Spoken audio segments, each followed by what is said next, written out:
has already found a way around U.S. tariffs on imports. Anna Corn reports China is exporting its factories. A 2-hour drive outside the Cambodian capital Phnom Penh, a convoy of semi-trailers passed by. Let's drive straight through. Moments later, an enormous arch greeted us with signage in 2 languages, the local language Khmer and beneath Chinese.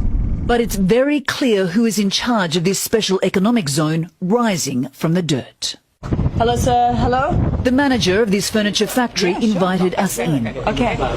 Thank you. They moved here from China a month ago to produce ottomans to export to the United States. Most of the companies coming here are Chinese. Yes. And their driving incentive to avoid US tariffs.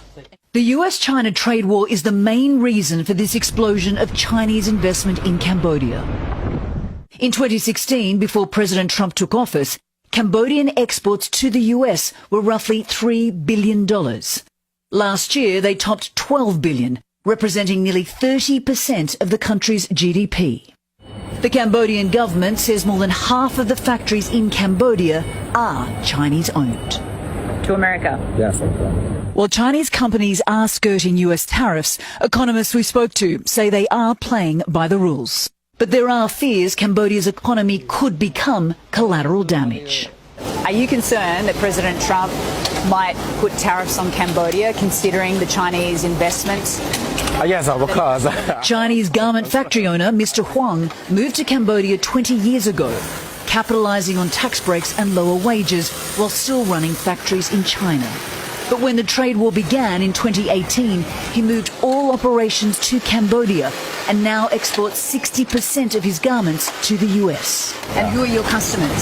It's Walmart, Costco. And he said those orders have only multiplied since President Trump announced new tariffs. And Anna Corn joins us now from Beijing. Anna, as you mentioned, there are already tariffs on China. President Trump says he's going to add more tariffs. What's that going to do to China?